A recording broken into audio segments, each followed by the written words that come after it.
Morning finds you well. I wanted to come on this morning and share something with you about brokenness. Brokenness disguised as strength. Today, many of us are broken or have been broken, but being broken is real. Because life will do that to you. But I was listening to the late Charles Stanley, and I like listening to his sermons or his teachings because there's always jewels found in them. And he's talking about we may become frustrated sometimes because we can be going through things, or we see people that we love going through things, and it seems like they're not trying to get it together. They're putting up this face of strength.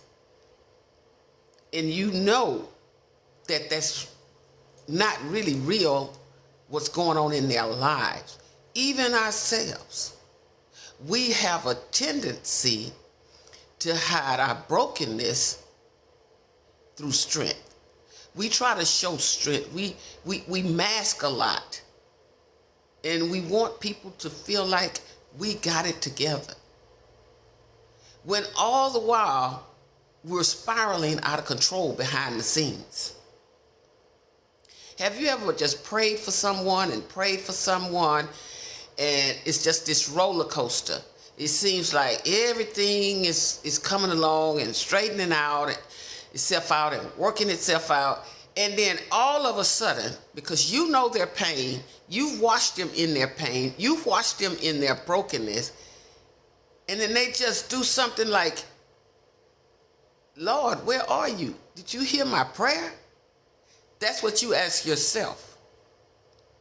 But as I was listening to Charles Stanley, he said, so very often you pray for people and you ask yourself, God, do you hear me?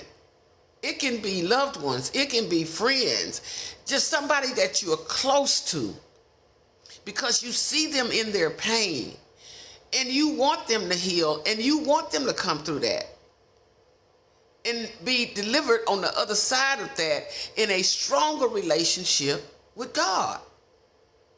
But for some reason, people come into their lives and distract them from the things that God has placed there, the people that God has placed there, the soldiers of his army, who is praying and giving everything and pouring out everything to God on that person's behalf. But yet, instead of staying the course, that person or those people turn and go in the other direction. And you may feel like Satan is winning, but he's not. Charles Stanley, in his lesson this morning, the late Charles Stanley, he said, healing is a process. Healing is a process. And along the way, you're going to stumble. Along the way, you're not going to be sure of yourself. You might doubt yourself. Along the way. But everybody has these phases of healing. And it doesn't make sense to the onlookers. And that's what we are when we're praying for people and we're onlookers, because we're watching our loved ones. We're watching our friends. We're watching people that we care about. We know that they're falling to pieces. We know that they're hanging on by a thread. But we see things that we know are not becoming of God. The last thing you want to do is to turn your face away from God.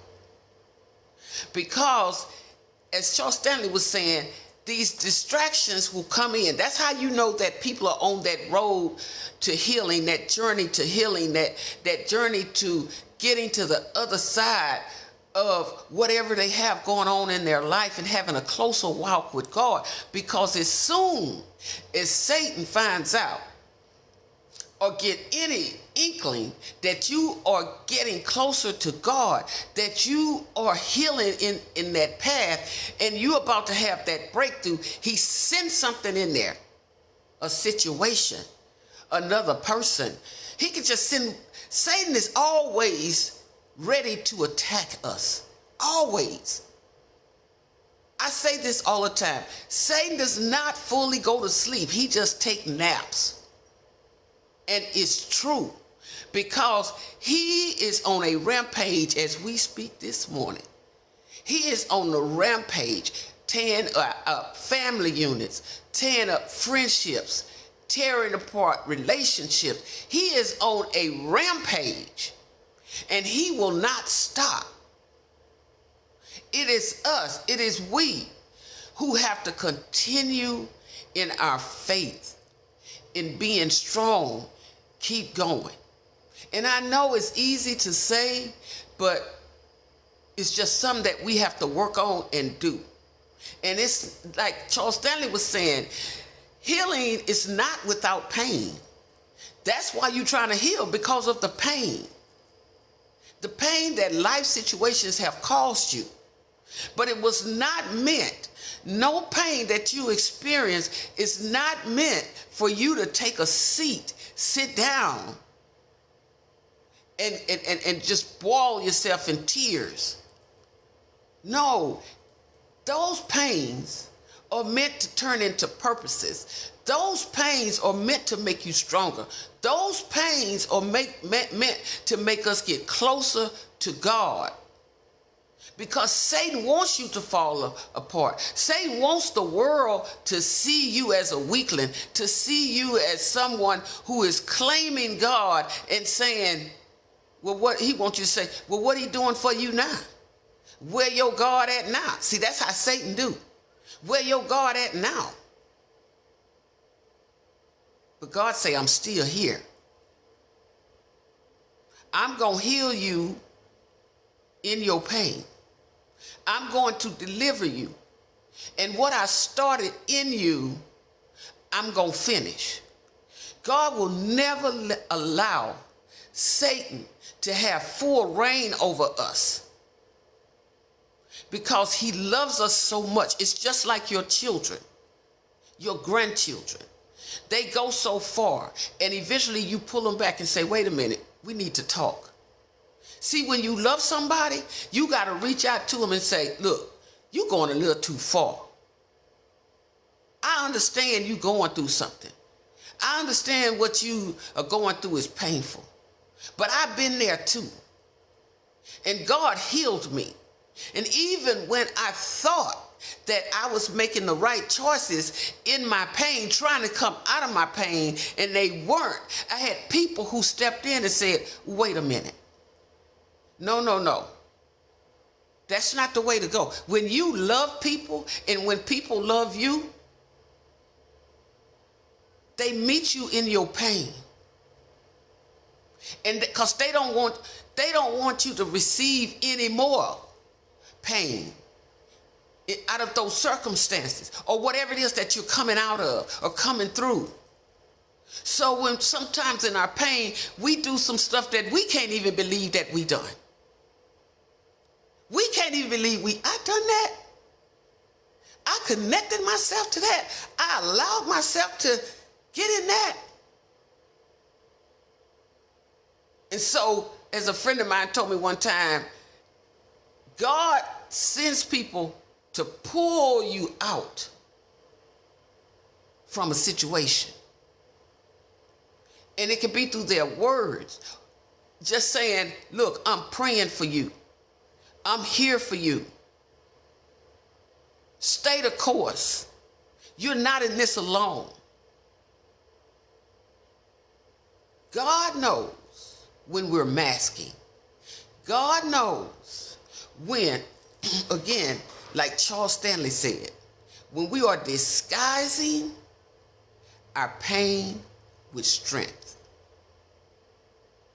We're disguising our pain with strength.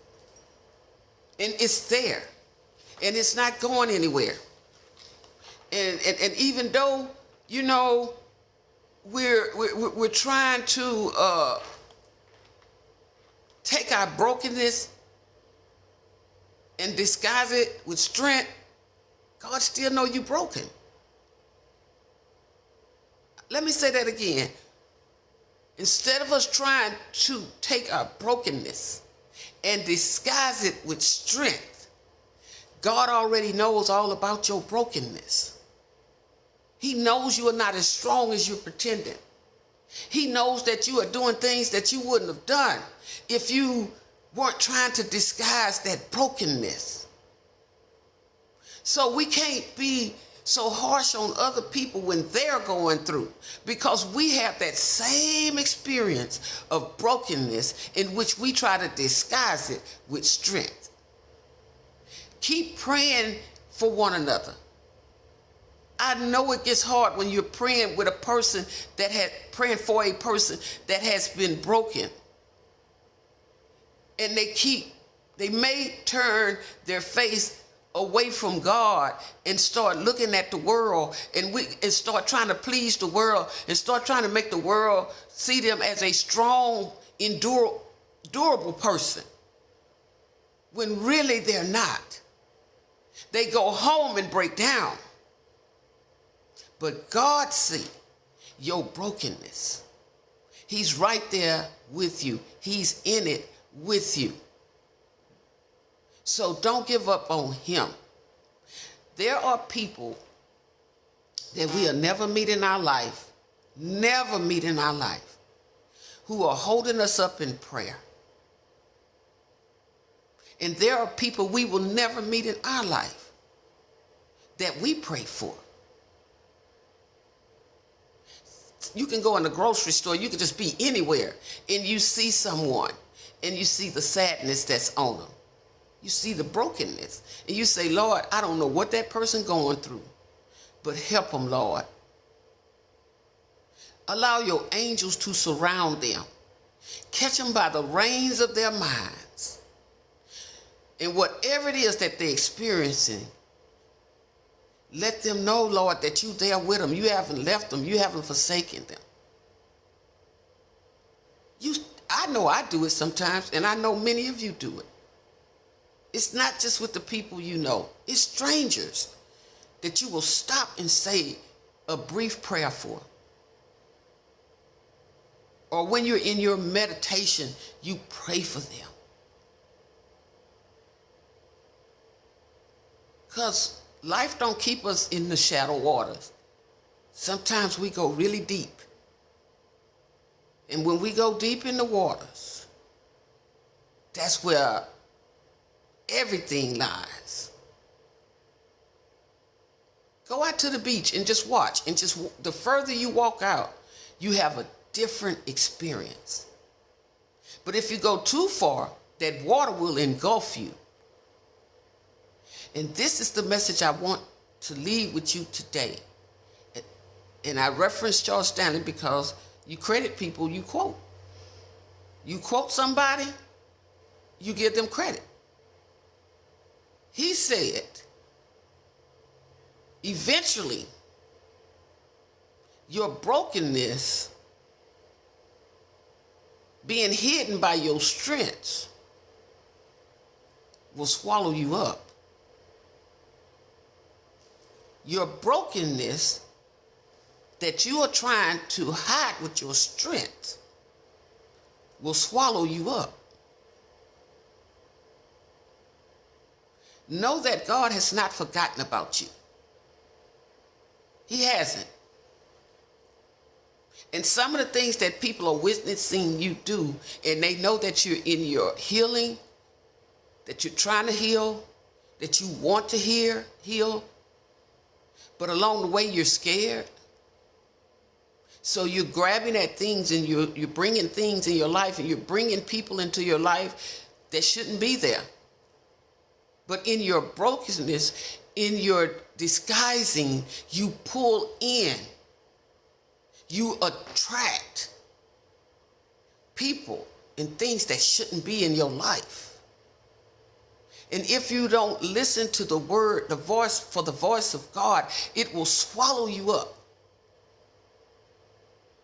And all you have done is created another situation where it's not going to help you in your brokenness. So it's going to take you longer to get to your healing because you turned your face away from God.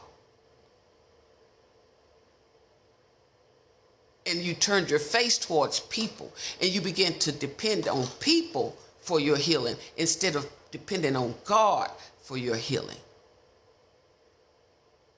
You don't have to disguise your brokenness through strength. Just go through it. Just go through it. You don't have to please anyone as long as God is pleased. All right? Hold your heads up. God got you. Have a wonderful day.